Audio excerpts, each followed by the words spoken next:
The OneWorld Alliance is one of the 3 big airline alliances in the world, and in the US it can be particularly helpful given the fact that American Airlines, Alaska Airlines are all members. But despite the fact that these alliances have been around for a few decades now, there's still a lot you might not know about them, which is why I've put together this video. Are you curious about the OneWorld Alliance, the perks it offers, and how to get the most out of it? Here's everything you need to know. If this video is helpful to you, please hit the like button and subscribe to the channel. It really helps support my work and I would appreciate that support.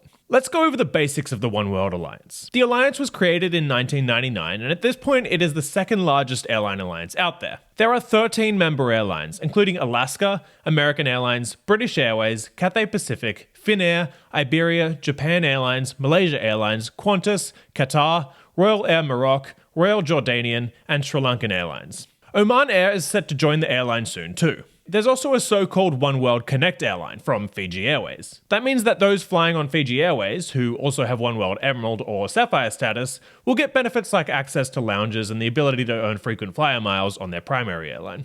You might notice that within OneWorld, there's good coverage around the globe. In the US, you have American and Alaska. In Western Europe, you have British Airways. In Asia, Japan Airlines and Malaysia Airlines. And in Australia, Qantas. The big missing piece is South America, so if you travel there a lot, OneWorld may not be for you, though American Airlines will still fly there. It's worth clearing up the fact that JetBlue is not a member airline of OneWorld. It does, however, have a partnership with American Airlines. That means that flyers on JetBlue or American can earn miles on the other's flights. So if American Airlines is your primary airline, you can earn miles on it through flying on JetBlue, which is helpful. Those miles, however, won't count towards American Airlines status. Earning status on an airline alliance like OneWorld is a little different from earning status on an actual airline.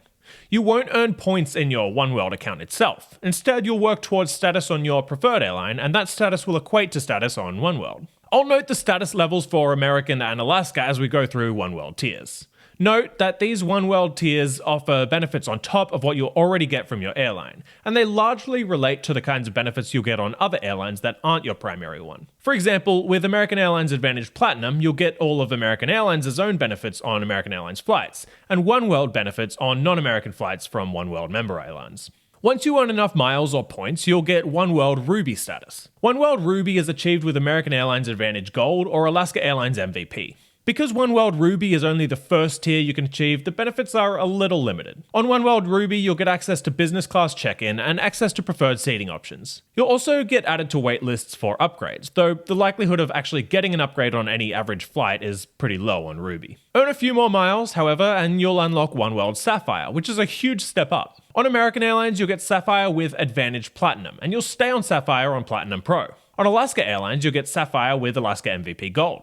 One of the best benefits that OneWorld Sapphire unlocks is access to a massive range of airport lounges. Sapphire gives you access to business class lounges, and because of the scope of OneWorld, you could have access to 5 or 6 lounges in a single airport. You could find these lounges using the OneWorld website or app. On top of the lounge access, Sapphire also gets you things like earlier waitlisting for upgrades, along with more baggage allowances, which can come in handy. The highest tier in OneWorld is OneWorld Emerald, and it offers even more benefits than Sapphire. You'll get access to both first and business class lounges and first class priority check-in. You'll also get priority baggage handling and further extra baggage allowances. And you'll get more priority waitlist access, making it more likely that you'll get an upgrade on a OneWorld flight.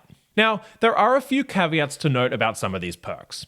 For starters, some lounges are excluded from OneWorld access, including British Airways Concorde lounges, Qatar Airways Al Safwa First lounges in Doha, and more. Again, it's worth checking what lounges are available to you on the OneWorld website or in the app. So, once you've earned OneWorld status, you'll likely have a number of points on a OneWorld partner airline. And within the OneWorld Alliance, there's a number of things you can do with these points. The good thing is that usually you can use points to buy flights on other OneWorld airlines. So, for example, with American Airlines points, you can book flights on airlines like British Airways and Alaska Airlines from the American Airlines portal. You can also use points to book things like hotel stays and end-to-end vacation packages, and more. And you can earn points through airline credit cards and rewards cards that allow you to transfer points to an airline. Though, keep in mind the fact that these credit card points sometimes won't count towards status, just towards your pool of points that can be spent on rewards. That's all you need to know about the OneWorld Alliance. Thanks for watching this video, my name is Christian, and I'll see you next time.